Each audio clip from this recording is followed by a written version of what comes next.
He shoved her against the car, planted drugs under her seat, and thought he had complete control. He had no idea the woman he was humiliating wasn't just another driver.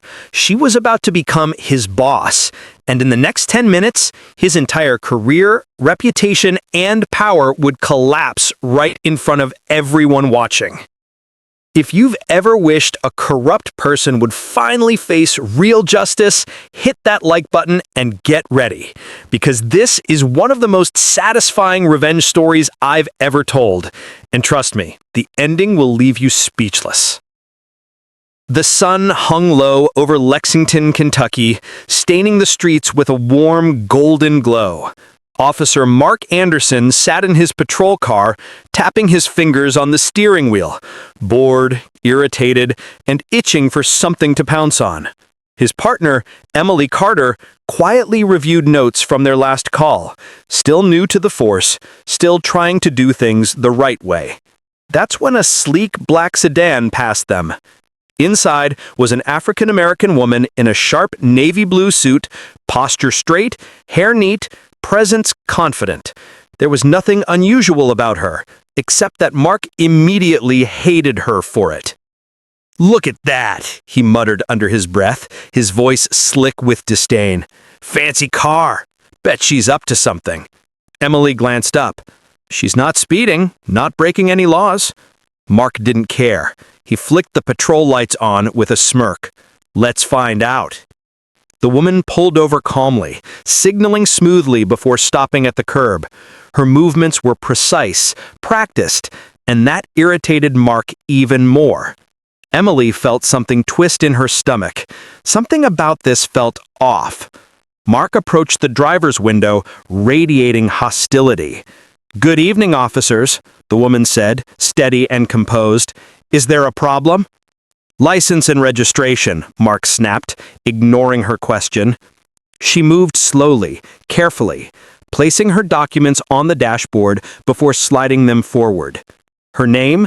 Grace Williams. Emily noticed a faint tremor in Grace's fingers. Not fear, control.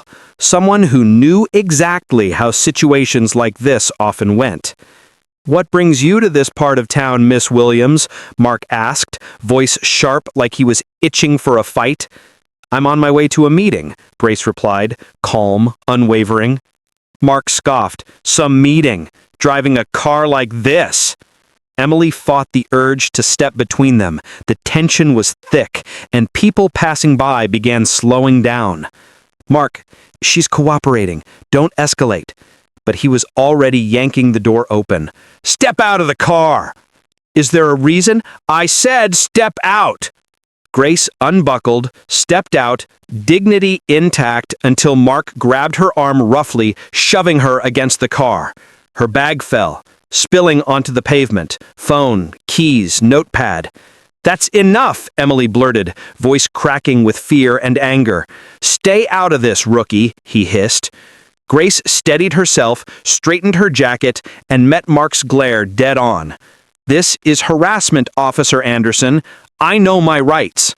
Mark leaned in, smirking. "Out here, rights are whatever I say they are."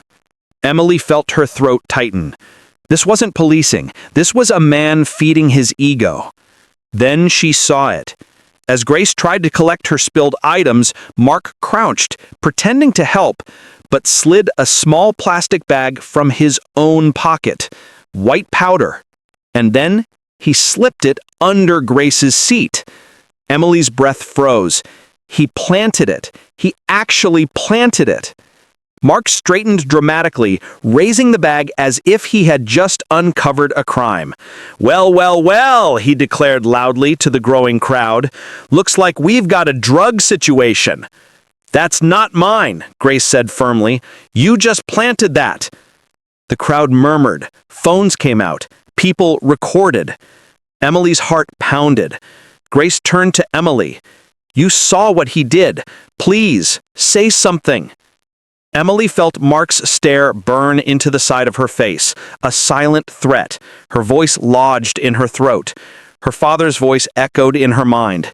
"Integrity isn't supposed to be easy." Emily's hands shook. "Mark, this isn't right. You don't know what you saw," he snapped. Grace stepped forward, courage steady. "Your partner knows exactly what she saw." Mark grabbed his cuffs. "You're under arrest." "No." Emily's voice sliced through the air.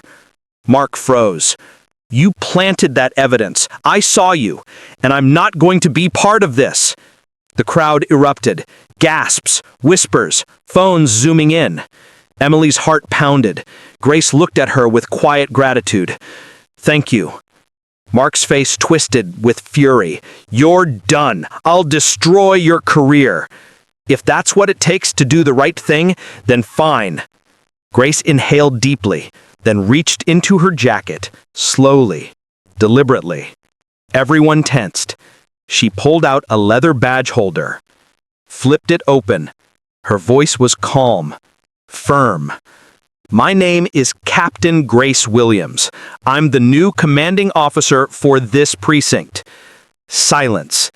Then, Mark's jaw dropped. That's not possible." "It is," Grace replied. "You never even asked who I was before deciding I was a criminal." You can't do this," Mark sputtered. Grace's voice hardened. "Hand over your weapon and badge. You're suspended, effective immediately." The crowd exploded into cheers. Mark's hands shook as he unclipped his badge. Fury, disbelief, humiliation twisted across his face. "You don't know what it's like out here. I've been protecting these streets for 20 years. Protecting? Is that what you call planting drugs, abusing authority, humiliating innocent people? You haven't been protecting anyone, Mark. You've been destroying lives." Backup arrived. Grace motioned to them.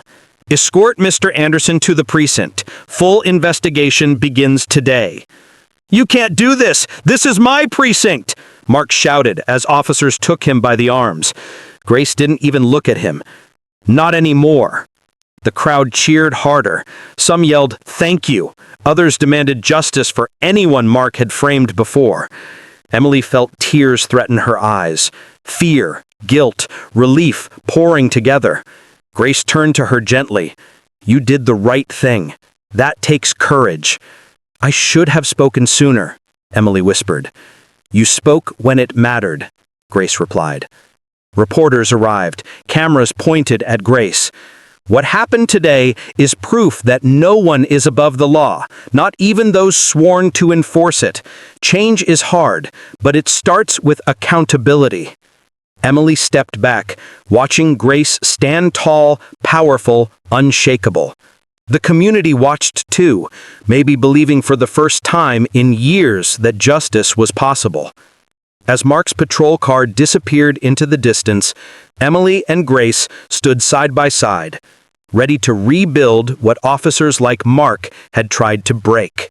If this story gave you chills, hit that like button and tell us in the comments, what's the most satisfying justice you've ever witnessed? And don't forget to subscribe for more stories like this.